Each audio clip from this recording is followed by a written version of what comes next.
नमस्कार। आकाशवाणी कटक आंचलिक संवाद पढ़ुछंती लहरिका पट्टनायक। मुख्य संवाद। महाराष्ट्र जलगांव ठारे देशर 11 लक्ष लक्षपति दीदी भाव विनिमय कले प्रधानमंत्री। जारी कले 2500 कोटी टंकार पांठि, 5000 कोटी टंकार बैंक ऋण सहायता प्रदान। देशर युववर्ग उपयुक्त सुजोग एवं मार्गदर्शन खोजुछंती बोली आकाशवाणीर मन की बात कार्यक्रम में कहले प्रधानमंत्री। नुआखाई निमंते आसंता मंगलवार हेब लग्न निर्धारण एवं लघुचाप प्रभाव में आसंता 24 घंटा मध्य राज्यर केतेक जिल्ला रे प्रबल वर्षा संभावना नहीं सतर्क सूचना जारी कला पाणीपाग केन्द्र। एथर संपूर्ण संवाद। महिला माने देशर अर्थतंत्रर बड़ शक्ति बोली प्रधानमंत्री नरेंद्र मोदी कहिछंती। प्रधानमंत्री आज देशर 11 लक्ष लक्षपति दीदी सहित महाराष्ट्र जलगांव रे भाव विनिमय करने अवसर में कहिछंती गत 10 वर्ष मध्य एही अभियान रे 10 कोटी महिला स्वयं सहायक गोष्ठीर सदस्य माने सामिल होइछंती। एही महिला मानकु ड्रोन माध्यम रे चाष कार्य शिखा जाउछि। सेहि भली पशुपालन पई मध्य प्रशिक्षण दिया जाउछि। कृषि सखी कार्यक्रम रे आधुनिक शैली रे चाष संबंधित प्रशिक्षण दिया जाउछि। एहा माध्यम रे महिला मानकर आत्मविश्वास वृद्धि पाइबा सह सेमाने आत्मनिर्भरशील होइछंती बोली प्रधानमंत्री कहिछंती। सिर्फ 2 महीने में 11 लाख और लखपति दीदी उसमें जुड़ गई, नई बन गई। याद सुद्धा 1 लाख नवीन लखपति दीदी बनाने का ये अभियान सिर्फ बहनों बेटियों की कमाई बढ़ाने का अभियान है, इतना नहीं है। ये पूरे परिवार को, आने वाली पीढ़ियों को सशक्त करने का एक महाअभियान है। ये गांव के पूरे अर्थतंत्र को बदल रही है। यहां इस मैदान में मौजूद हर बहन बेटी अच्छी तरह जानती है। प्रधानमंत्री आज लक्षपति दीदी मानकु प्रमाणपत्र बंटन करिसेंती। आभासी माध्यम अनुष्ठित एही कार्यक्रम में प्रधानमंत्री 2500 कोटी टंकार पांठि जारी करिसेंती। एहा द्वारा देश में 48 लक्ष स्वयं सहायक गोष्ठीर सदस्य उपकृत हेबे बोली सरकारक पक्षरु कुहा जायछि। प्रधानमंत्री 5000 कोटी टंकार बैंक ऋण मध्य जारी करिसेंती। एहा द्वारा 25 लक्षरु ऊर्ध्व महिला स्वयं सहायक गोष्ठी सदस्य माने लाभवान हेबे। एही कार्यक्रम में राज्य एवं केन्द्रशासित अंचलगुड़िकर महिला हिताधिकारी माने सामिल होइतिले। ओडिशार 97,200 लक्षपति दीदी मध्य एही कार्यक्रम द्वारा लाभवान होइछंती। आकाशवाणीर 113तम मन की बात कार्यक्रम में प्रधानमंत्री नरेंद्र मोदी आज देशवासी को उद्बोधन देइछंती। प्रधानमंत्री कहिछंती महाकाश क्षेत्र में संस्कार द्वारा देशर युववर्ग उपकृत होई पारिछंती। गत 23 तारिख में देशवासी प्रथम जातीय महाकाश दिवस पालन करथिले। चंद्रर दक्षिण मेरुरे चंद्रयान 3 सफल अवतरण पर भारत विश्व में एही सफलता हासिल करिबारे प्रथम राष्ट्र भावे मान्यता पाइछि। महाकाश इकोसिस्टम अधिक गतिशील होइछि। देशर युववर्ग विकास पाई उपयुक्त सुजोग एवं मार्गदर्शन खोजुछंती बोली से एही अवसर में कहिछंती।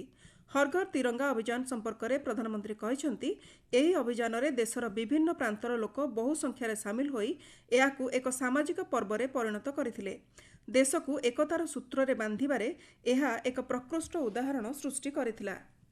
वर्षा जल संरक्षण एवं एक पेड़ माँ के नाम अभियान रे अधिकरु अधिक सामिल हेबा लगी प्रधानमंत्री मन की बात रे देशवासी को आह्वान देइछंती। सेहिपरि सुस्थ रहिबाकु हेले खाद्यपेय एवं जीवनशैली प्रति ध्यान देबाकु प्रधानमंत्री गुरुत्व देइछंती। फिट इंडिया अभियान संपर्क में जनसचेतनता वृद्धि सह सुस्थ रहिबा लगी बयस एवं श्रेणी निर्विशेष रे देशवासी योग को आपणैबा एक सफलता बोली प्रधानमंत्री कहिछंती। प्रधानमंत्री कहिछंती आसंता मासरे समग्र देश में पोषण मास पालन कराजिबो। शिशुंक पोषण को प्राथमिकता दिया जाउछि। प्यारिस ओलंपिक्स खेलाड़ी को #4 जरिया प्रोत्साहित करने को प्रधानमंत्री आह्वान देइछंती। प्रधानमंत्री आगामी जन्माष्टमी, गणेश चतुर्थी, ओणम, मिलादुन नबी एवं तेलुगु भाषा दिवस पई समस्तंको शुभेच्छा जणाइछंती। स्वयं सहायक गोष्ठी माध्यम महिला सशक्तिकरण तथा आर्थिक स्वावलंबन को नहीं केंद्र सरकार द्वारा प्रवर्तित लक्षपति दीदी संवर्धना कार्यक्रम आज नयागढ़ जिलार 8टी ब्लॉक रे अनुष्ठित हो जाइछि। एथिरे प्रधानमंत्री नरेंद्र मोदी महाराष्ट्र जलगांव ठारे अनुष्ठित राष्ट्रीय समावेश को आभासी माध्यम प्रसारण करा जायतिला। ଏହି ଅବସରରେ ନୟାଗଡ଼ ଜିଲ୍ଲା ରଣପୁର ବ୍ଲକ ସମ୍ମିଳନୀ କକ୍ଷରେ ବିଧାନସଭା ବାଚସ୍ପତି ତଥା ରଣପୁର ବିଧାୟିକା ସୁରମା ପାଢ଼ୀ ସିଧା ପ୍ରସାରଣ କାର୍ଯ୍ୟକ୍ରମରେ ସାମିଲ ହେବା ସହ ବିଭିନ୍ନ ଉନ୍ନତିମୂଳକ କାର୍ଯ୍ୟଗୁଡ଼ିକର ସମୀକ୍ଷା କରିଥିଲେ। କେନ୍ଦ୍ରୀୟ ଯୋଜନାରେ ଜୀବନ ଜୀବିକାକୁ ଅଧିକ ସ୍ୱଚ୍ଛଳ କରିପାରିଥିବା 100 ଜଣ ଲକ୍ଷପତି ଦିଦିଙ୍କୁ ଏହି କାର୍ଯ୍ୟକ୍ରମରେ ପ୍ରମାଣପତ୍ର ଦେଇ ସମ୍ବର୍ଦ୍ଧିତ କରାଯାଇଛି। କେନ୍ଦ୍ର ଶିକ୍ଷାମନ୍ତ୍ରୀ ଧର୍ମେନ୍ଦ୍ର ପ୍ରଧାନ ପୁରୀଠାରେ ଦଳୀୟ କାର୍ଯ୍ୟକର୍ତ୍ତାଙ୍କ ଗହଣରେ ପ୍ରଧାନମନ୍ତ୍ରୀ ନରେନ୍ଦ୍ର ମୋଦିଙ୍କ ମନ୍ କି ବାତ୍ କାର୍ଯ୍ୟକ୍ରମ ଶୁଣିଛନ୍ତି। ଆଜିର କାର୍ଯ୍ୟକ୍ରମରେ ପ୍ରଧାନମନ୍ତ୍ରୀ ପୋଷଣକୁ ଗୁରୁତ୍ୱ ଦେଇଥିବା ବେଳେ ଦେଶକୁ ଅପପୁଷ୍ଟି କବଳରୁ ମୁକ୍ତ କରିବା ପାଇଁ କେନ୍ଦ୍ର ସରକାର ପ୍ରତିଶ୍ରୁତିବଦ୍ଧ ବୋଲି ମନ୍ତ୍ରୀ ଶ୍ରୀ ପ୍ରଧାନ କହିଛନ୍ତି।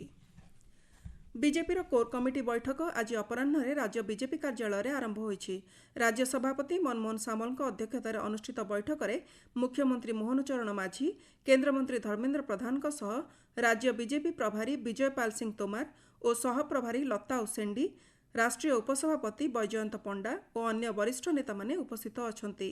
ବୈଠକରେ ଆଗାମୀ ଦିନ ପାଇଁ ଦଳର ରଣନୀତି ସହ ରାଜନୈତିକ କାର୍ଯ୍ୟକ୍ରମ ସମ୍ପର୍କରେ ଆଲୋଚନା ହେଉଥିବା ଦଳୀୟ ସୂତ୍ରରୁ ଜଣାପଡ଼ିଛି। ଆପଣମାନେ ଆଞ୍ଚଳିକ ସମ୍ବାଦ ଶୁଣୁଛନ୍ତି ଆକାଶବାଣୀ କଟକ କେନ୍ଦ୍ରରୁ। ପଶ୍ଚିମ ଓଡ଼ିଶାର ଗଣପର୍ବ ନୂଆଖାଇ ନିମନ୍ତେ ଲଗ୍ନ ନିର୍ଦ୍ଧାରଣ ପାଇଁ ଆସନ୍ତା 27 ତାରିଖ ମଙ୍ଗଳବାର ଦିନ ଧାର୍ଯ୍ୟ କରାଯାଇଛି। ବ୍ରହ୍ମପୁରା ମନ୍ଦିର ଟ୍ରଷ୍ଟ କମିଟି ପକ୍ଷରୁ ଏହି ସୂଚନା ଦିଆଯାଇଛି। ଜନ୍ମାଷ୍ଟମୀ ପରଦିନ ଅର୍ଥାତ୍ ନନ୍ଦୋତ୍ସବ ଦିନ ପ୍ରତିବର୍ଷ ନୂଆଖାଇ ଲଗ୍ନ ନିର୍ଦ୍ଧାରଣ କରାଯାଇଥାଏ। ସମ୍ବଲପୁର ବ୍ରହ୍ମପୁରା ମନ୍ଦିର ପରିସରରେ ବ୍ରହ୍ମ ପଣ୍ଡିତ ମହାସଭା ବସି ଲଗ୍ନ ନିର୍ଦ୍ଧାରଣ କରିଥାନ୍ତି। ବିଷ୍ଣୁ ସହସ୍ରନାମ ପାଠ ପରେ ସମଲେଶ୍ୱରୀଙ୍କ ରାଶି ନକ୍ଷତ୍ର ଗଣନା କରି ଏହି ଲଗ୍ନ ନିର୍ଦ୍ଧାରଣ ହୋଇଥାଏ।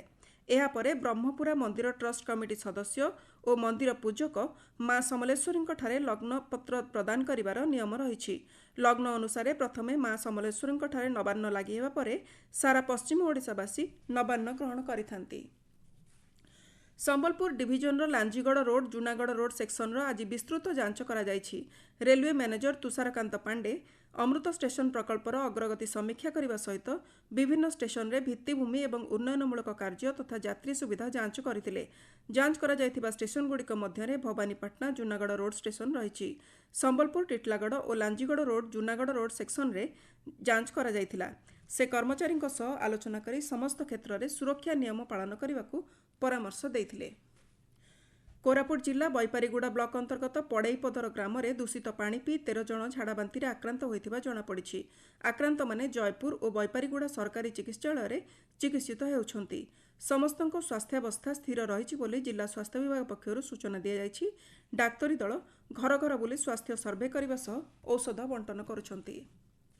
କେନ୍ଦ୍ର ଓ ରାଜ୍ୟ ସରକାରଙ୍କ ପକ୍ଷରୁ ଓଡ଼ିଶାର ସବୁ ଜିଲ୍ଲା ପାଇଁ କାର୍ଯ୍ୟକାରୀ ହେବାକୁ ଯାଉଥିବା ଡିଜିଟାଲ ଫସଲ ସର୍ବେକ୍ଷଣ କାର୍ଯ୍ୟକ୍ରମ ଭଦ୍ରକ ଜିଲ୍ଲାରେ ଶୁଭାରମ୍ଭ ହୋଇଛି। ସଂସ୍କୃତି ଭବନରେ ଜିଲ୍ଲାପାଳ ଦିଲ୍ଲୀପ ରାଉତରାୟଙ୍କ ପୌରୋହିତ୍ୟରେ ଅନୁଷ୍ଠିତ କର୍ମଶାଳାକୁ ରାଜ୍ୟ ଉଚ୍ଚ ଶିକ୍ଷାମନ୍ତ୍ରୀ ସୂର୍ଯ୍ୟବଂଶୀ ସୁରଜ ଆଭାସୀ ମାଧ୍ୟମରେ ଉଦ୍ଘାଟନ କରିଥିଲେ। ରାଜ୍ୟ ବାସ୍କେଟବଲ ଆସୋସିଏସନ ଆନୁକୂଲ୍ୟରେ କଟକ ଜବାହରଲାଲ ନେହେରୁ ଇଣ୍ଡୋର ଷ୍ଟାଡିୟମରେ ଚାଲିଥିବା ରାଜ୍ୟ ଉପକନିଷ୍ଠ ବାସ୍କେଟବଲ ଚାମ୍ପିୟନସିପ୍ର ତୃତୀୟ ଦିନରେ ଆଜି 6ଟି ମ୍ୟାଚ୍ ଖେଳାଯାଇଥିଲା। ମହିଳା ବର୍ଗରେ 2ଟି ସେମିଫାଇନାଲ ମ୍ୟାଚ୍ ଖେଳାଯାଇଥିଲା ବେଳେ କିସ୍ 21-19 ପଏଣ୍ଟରେ ଏଣ୍ଟରଟେନରକୁ ଏବଂ ପୁରୀ 30-17 ପଏଣ୍ଟରେ ସିଡିଏକୁ ପରାସ୍ତ କରି ଫାଇନାଲକୁ ପ୍ରବେଶ କରିଛନ୍ତି।